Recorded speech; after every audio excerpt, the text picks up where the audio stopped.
Broke the story on local homestead tax credit fiasco. Expose the Evansville Redevelopment Commission excessive spending habits. Your community watchdog. CityCountyObserver.com is your online community newspaper dedicated to the progress of Evansville and Vanderburgh County. We're a nonpartisan publication providing insight into political issues and events that shape our community. We are a watchdog for you, the citizen. Check us out online, city-countyobserver.com. That's city-countyobserver.com. Tri-State Voices, an open discussion with area leaders on issues affecting communities throughout the Tri-State.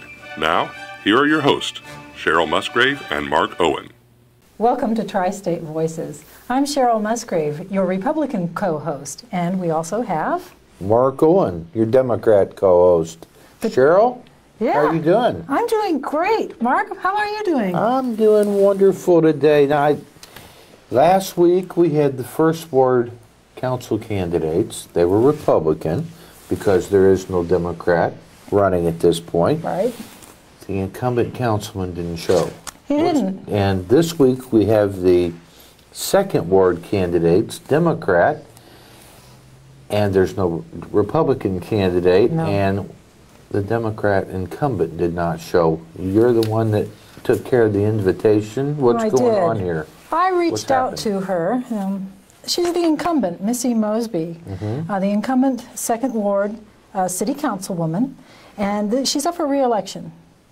So here's what she had to say when I asked her very politely to join us this evening. She said, "I have a very busy schedule and am booked solid this week with real estate, city council, re-election, and family obligations." But she also went on to add something which just wounded me, Mark.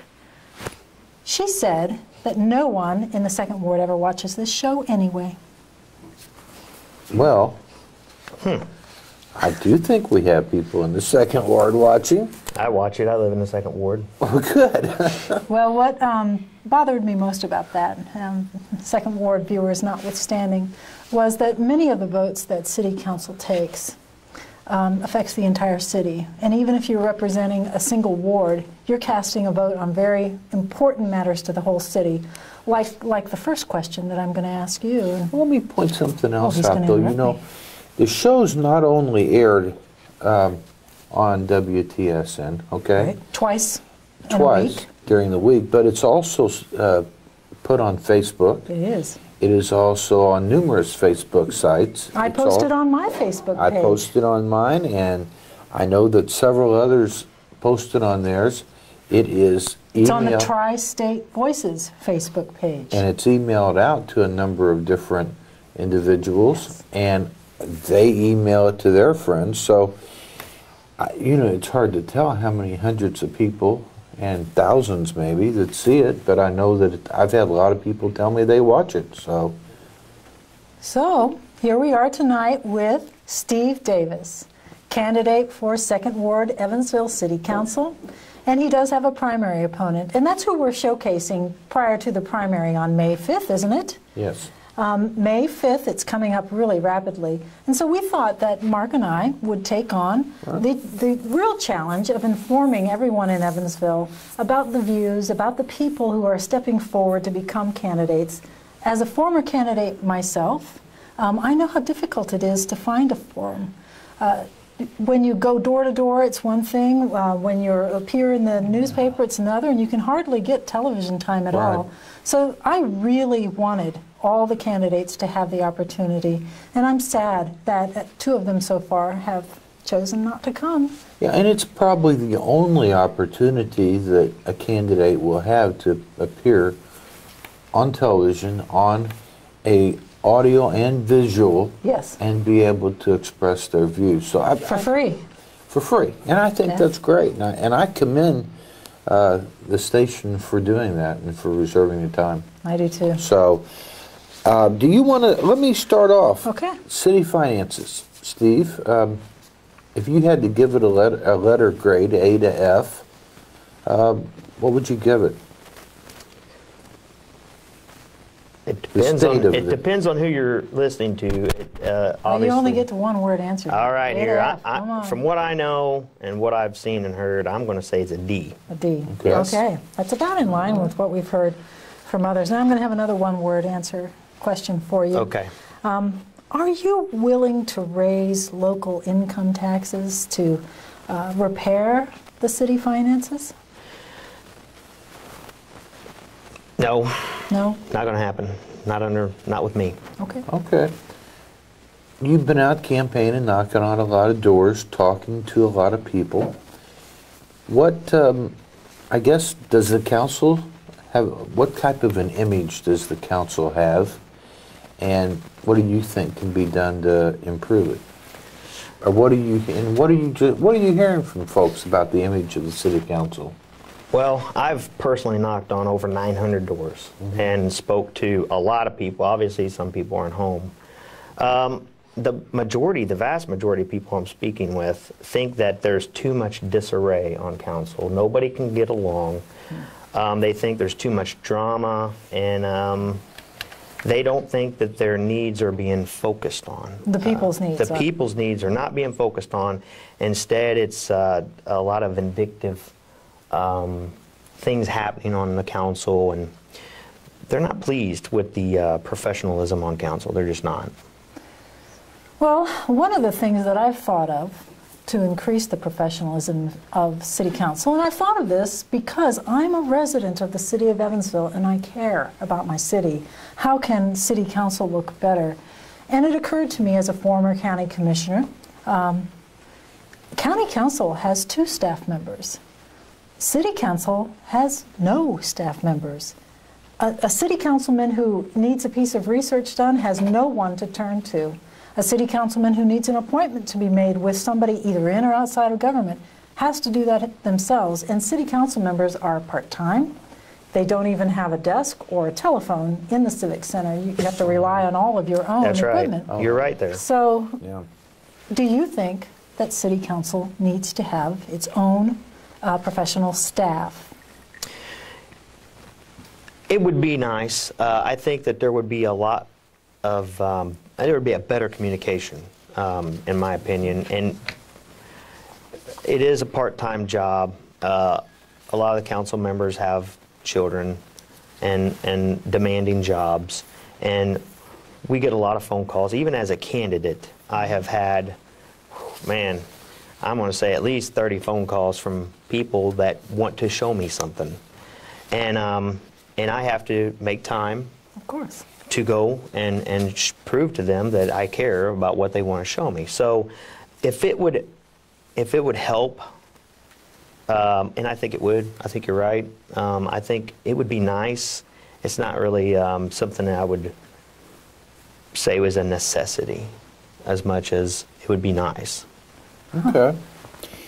I guess in terms of, you know, the city's financial position, and we kind of go back to this because a substantial amount of what the city council does is finance. They do rezonings, they are the legislative body of the city, but the vast majority of their time is spent on city finances. And I guess one of the things is, what are suggestions you would have to help get the city back on sound financial footing? Well, first of all, we need to vet our projects a little better in regards to, an example would be Earth Care. Yeah. We did not... Make sure you tell our viewers what Earth Care is. Okay. Too much time may have lapsed. Earth Care Energy, several years ago, came to council, and they promised to bring 120 jobs, and they were going to need a subsidy from the taxpayers from the city of Evansville. Now, they were given a $200,000 upfront loan that did not get voted on by city council. Who gave them that loan? That would be the, was it the Redevelopment Commission, I think, was it not? Oh, I'm not sure. I can't remember. I wasn't there. Well, at any rate, they asked for an additional $5 million total, and they ended up being a company that did not really exist. They had an office in Texas that was in a Walmart building, if I remember right. It was really kind of a crazy time. So it was a shell corporation. That's right. And Looking for a municipality and they to did fund get some them. cash. $200,000, and the last I heard, it's kind of fallen off the map. The last I heard, we were still No jobs, no money. no money, no jobs. That was a poorly vetted process, and I think the city of Evansville, all the way from the mayor's office down to the city councilman in the 2nd Ward, who did vote to give that money away. Your opponent did. My opponent. We need to do a better job of making sure that the people that come before council seeking subsidies are who they say they are. And let me just interject here. I did email 3 of the questions that you've had tonight to your opponent earlier today, hoping that an answer would be forthcoming that we could share. But she reiterated how busy her schedule was, and she simply did not have time to answer these questions.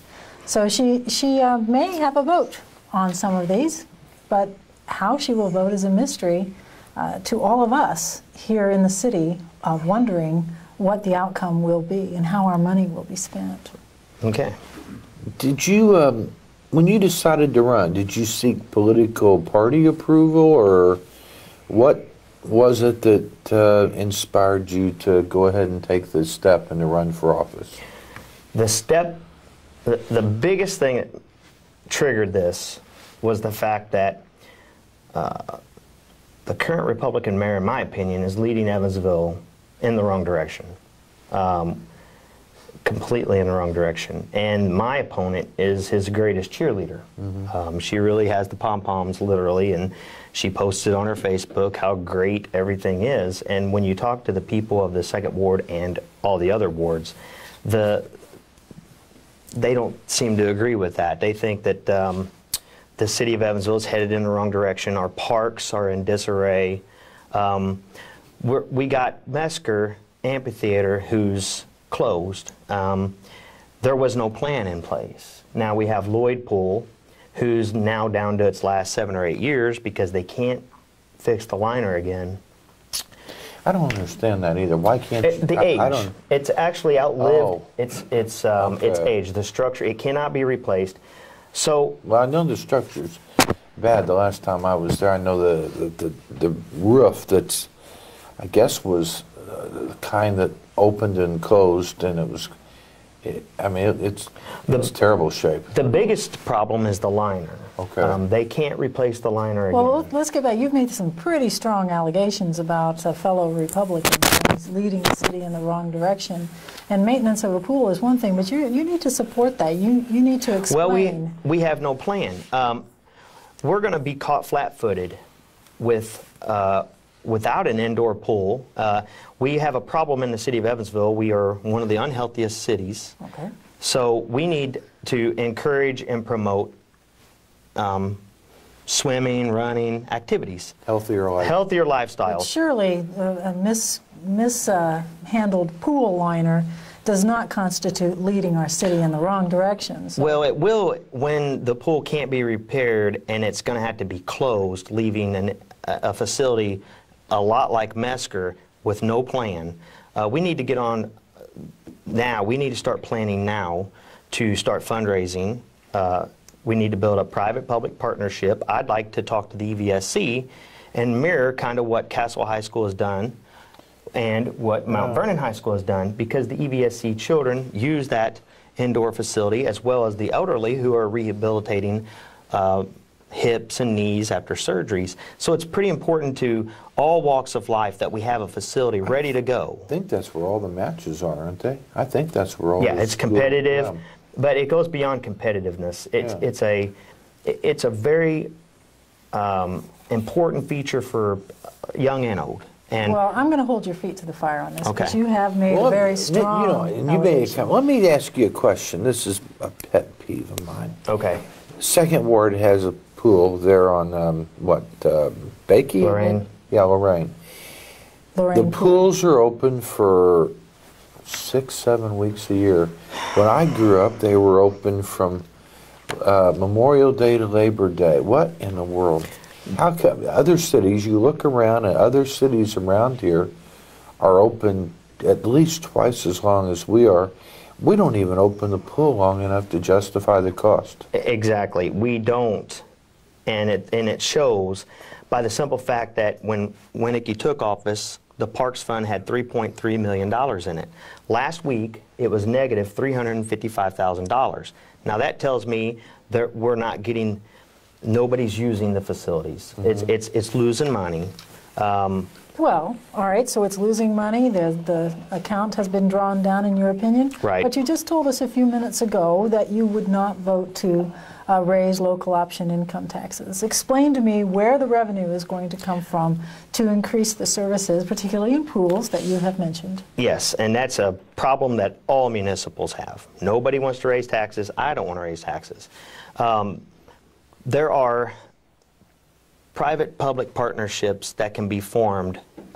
We have a great resource of businesses and business leaders that want Evansville to succeed. Are you suggesting that we turn the pools over to private operators? Is that what you're saying? I mean, we're going to have to, we got a gun to our head when it comes to our parks.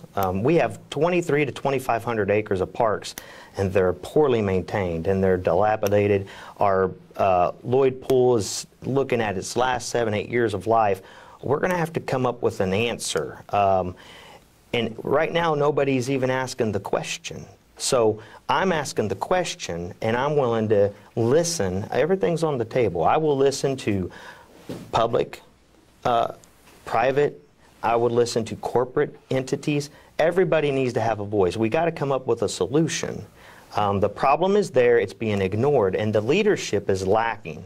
You know what I've wondered is I think about, 65 parks in the city, I think. There's a bunch. And it seems to me like some of those parks could be turned over to neighborhood associations and private groups to take over and run. I mean, it's just for the Parks Department to be able to cut all the grass, maintain the parks, maintain the equipment. Well, you have to have money for that. It just seems like you've given our city finances a D. You've taken off the table the option of raising taxes. How about this, economic development? Are you willing to entice new business to our community by giving a greater than 10% a year tax abatement? In other words, would you be willing to give 50% a year for 10 years or something, a different schedule? I mean, what's your thought about that? You understand how it is now, where it's up to 10 years and it's at 1/10 a year. Right. And the state accelerated it and said that now you could do 100% for 10 years. Or any schedule that you might change. This is a city council decision. I think every situation is an individual situation. So you're willing? I'm willing to consider it? I would consider it if the investment would be beneficial to a vast majority of the taxpayers. Okay. That's the key. I think you're right. We have to make sure that we want economic development. That's what we need. We need to infuse our town with good jobs, and we need to expand on our tax base, and that's how you do that. You entice and you bring people in, and I would consider that, and it would have to be on an individual basis, and I would look at all the data, and it would be a much stricter vetted process with me. And then let me ask you this, and there's cases now that when we've given tax abatement and the company has pulled out or they haven't fulfilled their commitment. That happens a lot. Then do you think it's the council's responsibility to go after them and terminate that abatement? Or well, we need to take restrictions. I mean, to steal your words, something to enforce it. We need to hold their feet to the fire. If they're going to come to us with a promise, they need to keep their promise. We're going to promise them this tax abatement, and they're going to promise us results. Right. Now, if they don't give us results, pay up, because you're not going to continue to take resources away from the taxpayers if you're not going to hold your end of the deal up. And that's how I feel about that, and I feel strongly about that. So, yeah. Okay. Cheryl? Well, you know, we kind of leapt right over any opening remarks that you might have. So why don't we give you the opportunity to tell us what you would do if you were elected in November? What I would like to do, if I'm fortunate enough to be elected by the Second Ward voters, is I would like to bring some respect back to council, number one. We need to ensure that everyone's voices are heard, and if it's it is a very big task being a city council person, and I won't take that away from any of the city council people. I'm just not going to do that. Just being a candidate in itself is eye-opening. So there's a lot of things you have to do, but you still have to be available for things that people want to talk about. We definitely need to get our finances under control. We have a parks department that we really need to, it's challenged, and it is a challenged department.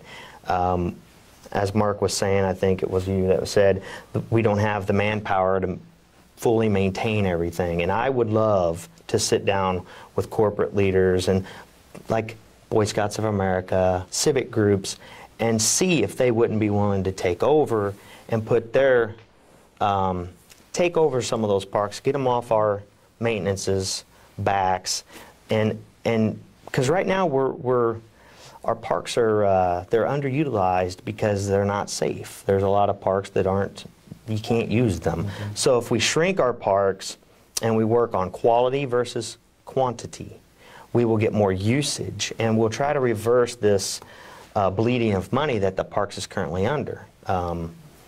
That's just one aspect of it, and I'll give you another example of we have a failed leadership here with the administration itself. I know I'm not running for mayor, but my opponent has voted 100% for everything he's ever wished for. One of the things that I've heard a lot about, and everybody watching this will definitely agree with, currently there's 511 miles of lane miles of road that the city of Evansville has. Right. We pave, the city of Evansville paves 20 miles a year. That's it. Now, as everybody knows, people are losing hubcaps, breaking rims, popping tires. We had a car on Weinbach that fell in a sinkhole. Our infrastructure is in disrepair. We need to do a better job at, it would take 26 years if you started here today and paved every road in the time frame that they're doing it. It would take 26 years before you'd get this road paved again. We need to do a better job of that. That is something, people work hard for what they have. Automobiles are not cheap. Well, I would say that there's probably not an elected official anywhere who doesn't agree with you, but the issue is funding. Well, of course, a lot of that comes out of highway funds and gas tax. I guess, and gas right. tax. Now, but however, now the TIF is something that I think needs to be looked at. Currently, we have the TIF takes a portion of the property taxes and it siphons it into a spending account, and that's how we end up with the subsidy for the downtown hotel. Mm-hmm.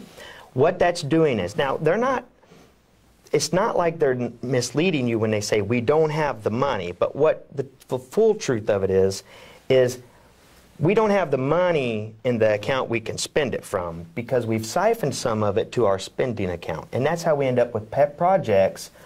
And at the same time, we have cars falling into So streets. are you saying that within TIF districts, that TIF funds should be used to pave the roads? Is that what I hear you say? Well, we need to look at it. I'm not saying that. Okay. I'm just saying that the TIF needs to be looked at.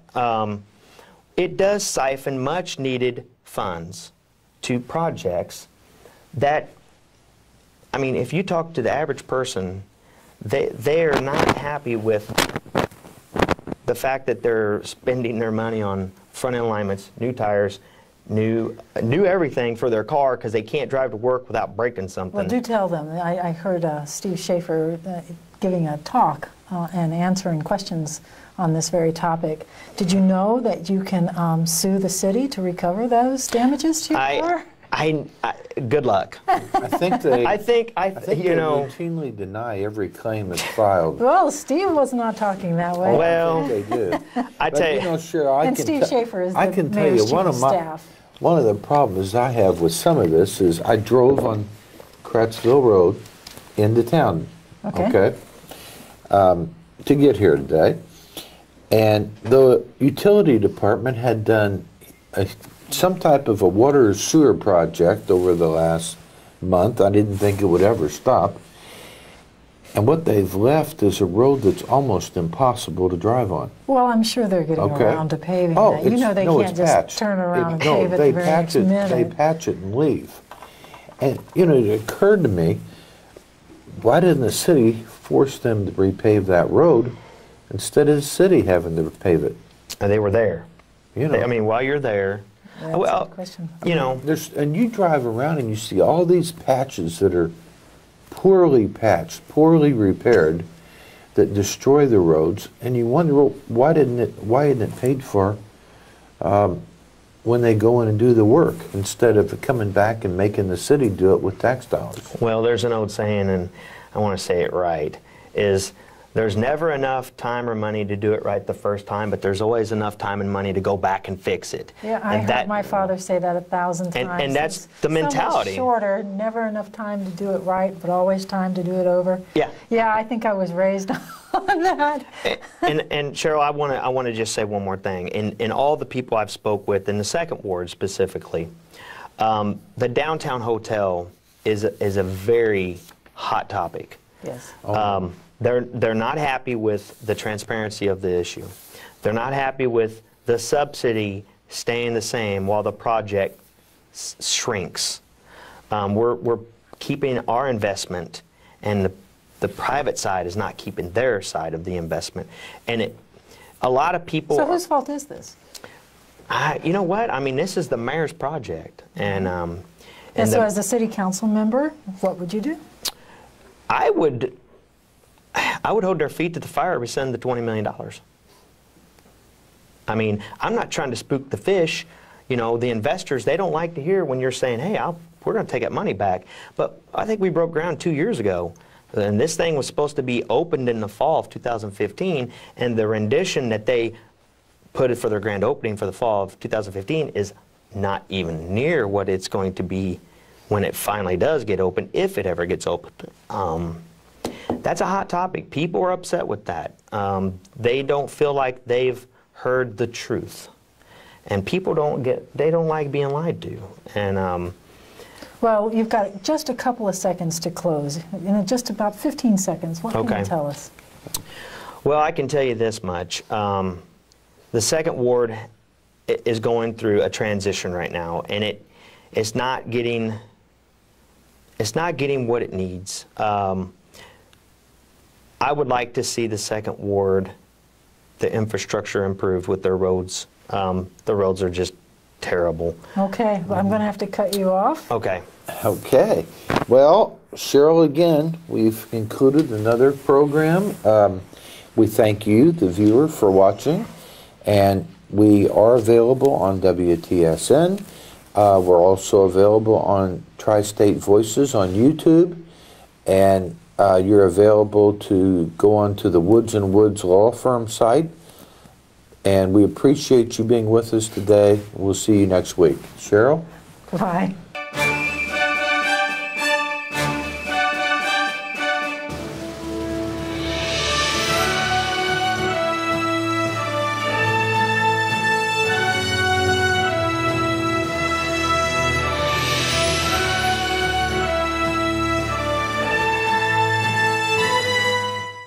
This year in the Tri-State, 1 out of 8 people will be in an accident. Would you know what to do?